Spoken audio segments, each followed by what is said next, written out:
मी, सोनाली, प्रवीण आम्ही तिघी जणी घरी जात होतो तेव्हा अमरधामच्या इथे दोन अनोळखी मुलांनी आम्हाला अडवलं आणि त्यांच्या हातामध्ये फोडलेली बियर होती. त्यांनी आमच्यावरती सोनालीवरती वार करण्याचा प्रयत्न केला. तो वार प्रवीणवरती झाला. प्रवीणला वाचवला जाताना तो वार माझ्यावरती झाला आणि ते दोघं शुभांगीचं नाव घेऊन आम्हाला मारत होते का शुभांगी बद्दल कधी व्हिडिओ काढायचे नाही, शुभांगी बद्दल कधी बोलायचं नाही.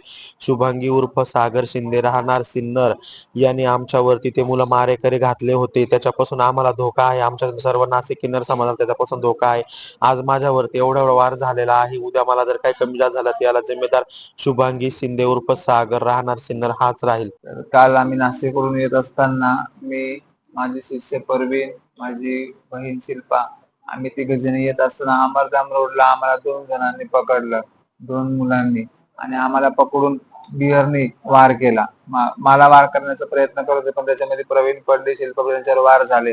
मला नसत्या अंगाच्या ठिकाणी मला लात मारण्यात आली आणि याच्या सर्वांच्या मागे शुभांगी शिंदे उर्फ सागर शिंदे आहे. ते आम्हाला खुल्लं म्हणत होते, तुम्ही त्याच्या बाहेर व्हिडिओ टाकल्या, तुम्ही काय म्हणून त्याच्या बाहेर व्हिडिओ टाकल्या, काय संबंध तुमचा व्हिडिओ टाकायचा, तुम्ही जर त्याचे असे व्हिडिओ टाकशाल तर आज तुम्हाला ट्रायल दिल्या, उद्या तुमचा मर्डर पडेल. आणि प्लस आम्ही या बाबतीत पंचवटी पोलीस स्टेशनला गुन्हा पण दाखल केलाय आणि या अगोदर पण शुभांगी शिंदेवर भरपूर गुन्हे दाखल आहे. तर पोलीस प्रशासनाला आमची एकच विनंती संपूर्ण नाशिक किन्नर समाजाची, तर तुम्ही याची पडताळणी करा आणि या शुभांगी शिंदे उर्फ सागर शिंदे याच्यावर कठोर ते कठोर कारवाई करा, कारण की याच्यापासून संपूर्ण नाशिक किन्नर समाजाला धोका आहे.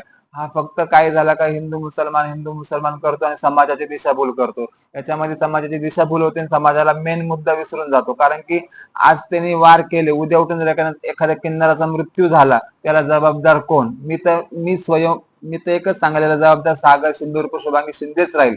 याला जबाबदार पोलीस प्रशासनाने जर याच्यावर कठोर कारवाई नाही केली तर आम्ही पुढचा पाऊल पण उचलू.